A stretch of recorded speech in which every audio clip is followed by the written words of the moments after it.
चलो दोस्तों, आज की बहुत बहुत स्वागत है आप लोगों का। तो बात करते हैं इस ट्रेड के बारे में कि कैसे प्लान किया गया था इस ट्रेड के बारे में, और जो टारगेट के लिए हम एक्सपेक्ट कर रहे थे कि मार्केट क्या होगा। 25,400 तक मार्केट आ सकता है, क्योंकि यही एक डिमांड जोन एरिया था मार्केट में, और बीच में कोई भी डिमांड जोन एरिया नहीं था। और अपने पास जो एक डिमांड जोन एरिया था जो कि आपका टूट चुका था, तो ऐसे हमारा ये सपोर्ट एज काम कर रहा था 25,525 का। तो ये स्ट्राइक प्राइस अभी आप ध्यान रखना 25,525 का, जो कि एक आपका स्ट्रॉन्ग कन्फर्मेशन था। 25,500 का ब्रेक होने का एक स्ट्रॉन्ग कन्फर्मेशन था। तो मैंने पोजीशन बनाई और यहाँ पर मैंने शेयर किया, तो लगभग मेरे को 2,000 रुपये के आसपास मैंने प्रॉफिट बुक करके बाहर निकल गया। ठीक है, इसके पीछे का जो लॉजिक है वो आप ध्यान समझिए, क्योंकि ऑप्शन चेन को समझना आज बहुत ही टफ होगा आप लोगों के लिए। 25,600 पे आप देखोगे स्ट्रॉन्ग आपका क्या, आपका रेजिस्टेंस लेवल है। ठीक, वहीं 25,500 पे आप देखोगे कि स्ट्रॉन्ग आपका क्या, आपका सपोर्ट लेवल है। तो ऐसे में मार्केट जब आपका ब्रेक करती है तो सपोर्ट लेवल टूट कैसे गया वो मैं आप लोग को बताने वाला हूँ। वो आज चीज़ें आपको बताने 25,500 ये वही सपोर्ट लेवल है और वहीं पर एंट्री होती है। आप नोटिस करो कि 25,500 के पास ही एंट्री हो रही है, जो कि सपोर्ट लेवल है। तो भी मैंने यहाँ पर एंट्री के लिए प्लान किया, राइट। एंड आगे मार्केट क्या एक अच्छा खासा साइडवेज दिया, देन अगेन मार्केट मोमेंटम हुआ। तो ये तो अलग पार्ट है, लेकिन जो एंट्री करने की जो पारी आई ना, यहाँ पर पता चला कि ये जो सपोर्ट लेवल है 25,500 का, ये आपका ब्रेक हो जाएगा। आपका यहाँ से मार्केट रिवर्स नहीं होने वाला है। तो मैंने तुरंत यहाँ पर अपनी एंट्री बनाई। रीज़न ये है, आप ध्यान समझिएगा, इसमें 25,500 पे स्ट्रॉन्ग सपोर्ट लेवल वॉल्यूम आप देखोगे यहाँ पर शिफ्टिंग वॉल्यूम है। मार्केट की जो डायरेक्शन है वो कंटिन्यू मार्केट डाउन डायरेक्शन में चल रही है। ठीक है, मार्केट कंटिन्यू डायरेक्शन में चली है। अब बहुत सारे लोग यहाँ पर ये चीज़ें सोचते हैं कि अगर सपोर्ट लेवल स्ट्रॉन्ग है तो हम बाय कर सकते हैं, स्ट्रॉन्ग रेजिस्टेंस लेवल है तो हम सेल कर सकते हैं, जो कि सही भी है, राइट। लेकिन आपको ये भी तो पता होना चाहिए कि सपोर्ट लेवल ब्रेक कब हो जाएगा, स्ट्रॉन्ग रेजिस्टेंस लेवल है तो कैसे ब्रेक हो जाएगा। अब ऐसे में देखो एंट्री होती है आपकी ओवरऑल जो मार्केट होती है, राइट। ओवरऑल जो मार्केट होती है और उसके बाद आता है इंपॉर्टेंट सेक्टर जो कि आपका वेटेज है, यहाँ पर आपकी एंट्री होती है उनकी। तो बैंक निफ्टी में मैं क्या देख रहा हूँ, मॉर्निंग से कंटिन्यू बैंक निफ्टी में क्या कर रहा है, सेलिंग की जा रही है। कंटिन्यू वन वेव आपका बैंक निफ्टी में क्या हुआ, आपका गिर रहा था। ठीक है, कंटिन्यू वन वेव आपका बैंक निफ्टी गिर रहा था।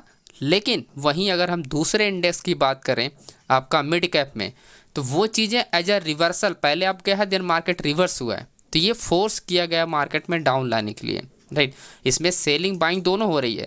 तो आपको क्लियर किस में दिखाई दे रहा था, वेटेज में। तो हमने फाइनेंस सेक्टर यानी फाइनेंस में देखा, फिर निफ्टी में कंटिन्यू सेलिंग की जा रही है। एंड देन हमने बैंक निफ्टी में देखा कि कंटिन्यू मार्केट आपकी सेलिंग की जा रही है, और ओवरऑल मार्केट सभी इंडेक्स आपका डाउन ही चल रहा था। तो एक चीज़ तो क्लियर था कि अगर कोई भी सपोर्ट लेवल है, अगर कोई भी सपोर्ट लेवल है तो वह ब्रेक होने के चांसेस वहाँ पर बढ़ जाते हैं। ऐसे में कॉल साइड की शिफ्टिंग आपको आपका इसमें हेल्प करता है समझने के लिए। अब 3 लाख यहाँ पर ओपन इंटरेस्ट है। ठीक है, 3 लाख ओपन इंटरेस्ट है, यहाँ पर 2 लाख का ओपन इंटरेस्ट है, 2,22,000 का। यहाँ की जो शिफ्टिंग हो रही है वो आप देखोगे 1,26,000 आपका 25,400 पर हो रही है। और यहाँ की 25,600 की जो शिफ्टिंग हो रही है वो आप देखोगे 1,50,000 और 1,68,000। तो सबसे ज़्यादा कहाँ पर शिफ्ट हो रही है, आपका जो पोजीशन है 1,90,000 25,700 में। तो जो पोजीशन है ना वो डिवाइड हो चुकी है यहाँ पर, यानी कि ये वाली जो पोजीशन है ये यहाँ पर शिफ्ट हो सकती है, राइट। तो मार्केट में आप देखोगे कि सेलिंग के लिए पोजीशन जो है यहाँ पर आपका डेवलप की जा रही है। यानी अगर मार्केट इसके पास पहुँचा तो यहाँ से मार्केट क्या होगा, ब्रेक होने के चांसेस बढ़ जाएंगे। अब देखो इसमें ये भी एक चीज़ आपको ध्यान रखना कि आपका जो वॉल्यूम है वो दोनों तरफ क्या है, आपका ऑलमोस्ट आपका बराबर है। ऐसे में जब तक आपका सेक्टर आपके साथ नहीं होगा आप ट्रेड कर ही नहीं सकते हो। अगर आप मुझसे ये पूछो तो कि क्या इस ऑप्शन चेन से हम सपोर्ट रेजिस्टेंस पे ट्रेड कर सकते हैं, तो मैं कहूँगा अगर आपका सेक्टर जैसे आपका बैंक निफ्टी और फिन निफ्टी आपके डायरेक्शन में, यानी कि निफ्टी अगर आपका डाउन डायरेक्शन चल रहा है तो बैंक निफ्टी भी डाउन डायरेक्शन चल रहा है एंड फिन निफ्टी भी डाउन डायरेक्शन चल रहा है, तो जो आप पोजीशन बनाओगे वो किस है, डाउन डायरेक्शन बनाओगे। तो आपको पुट बाइंग करना होगा उस वक्त। क्यों, क्योंकि सभी सेक्टर आपका क्या है, आपके डायरेक्शन जो है वो डाउन डायरेक्शन है और आपके सपोर्ट आपका अगेंस्ट है। अब ये सपोर्ट लेवल काम नहीं करेगा, क्यों, क्योंकि ये change open interest 100% change open interest के साथ है, यानी मैक्सिमम रिटेल ऑर्डर। तो सेक्टर अगर आपका कंटिन्यू आपका क्या आपके अपोजिट चल रहा है, राइट, आपका सपोर्ट है लेकिन आपका सेक्टर जो है वो डाउन डायरेक्शन में, ऐसे में सेक्टर क्या होता है, टूट जाता है। ऐसे में सेक्टर हाई चांस होता है टूट जाता है।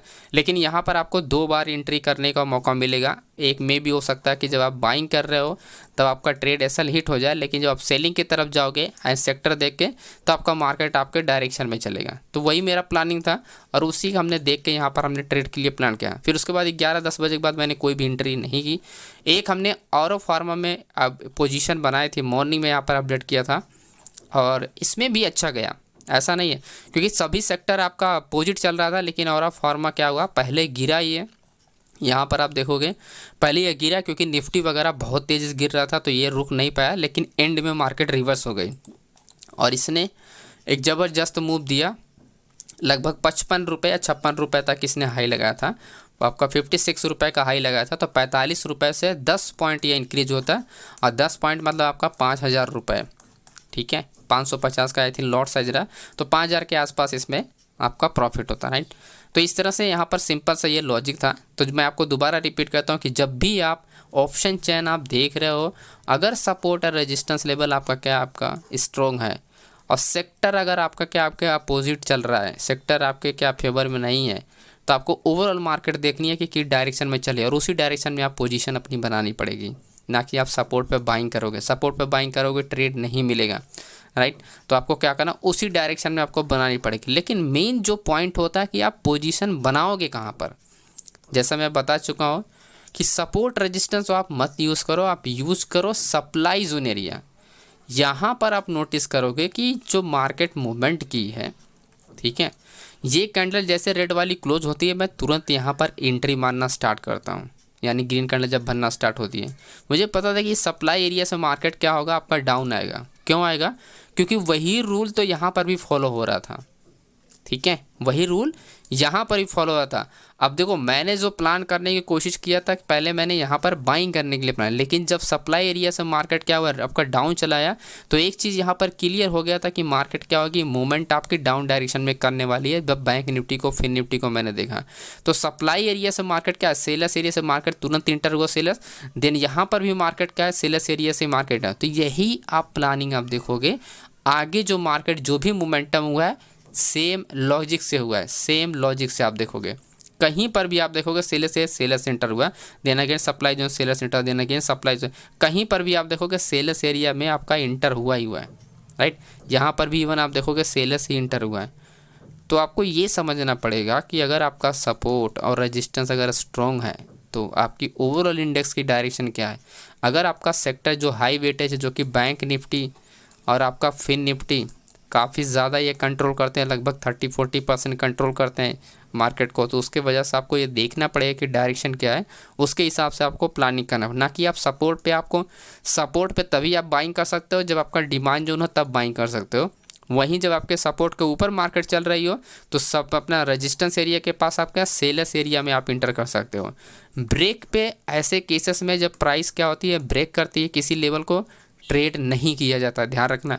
सपोर्ट रेजिस्टेंस अगर स्ट्रॉन्ग है और उसके बीच में मार्केट में कहीं पर भी आप ट्रेड कर रहे हो, तो ब्रेक पे ट्रेड करोगे तो आपको पैसे नहीं बनेंगे, उल्टा प्रीमियम आपका लॉस ही जाएगा। डी के 20 पॉइंट 25 पॉइंट का स्टॉप लॉस हिट हो जाएगा इजीली, और अक्सर मैं यहाँ पर 20 पॉइंट का ही स्टॉप लॉस रखता हूँ।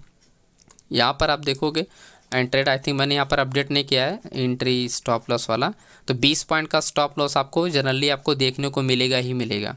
और ऑरा फार्मा के जैसा मैंने अपडेट भी किया था आप लोग को साथ यहाँ पर मॉर्निंग में कि अच्छा खासा ये ट्रेड लाइन बना, अगर ये ब्रेक करेगा तो एक मोमेंटम आपको देगा ही देगा। ओके, आई होप आपको समझ में आ गया होगा। ये थोड़ा सा बिगिनर के लिए टफ हो सकता है वीडियो, क्योंकि ये सिचुएशन बिगिनर को समझना थोड़ा सा प्रॉब्लम कर सकता है, लेकिन अगर आप काफ़ी दिनों से ऑप्शन चेन रीड करो तो आपको पता होगा कि सपोर्ट रेजिस्टेंस क्या होता है। काम सिर्फ सेक्टर के बेस पे, अगर सेक्टर की डायरेक्शन आपके डाउन डायरेक्शन में चल रही है तो आपका सपोर्ट लेवल होगा तो वो काम नहीं करेगा।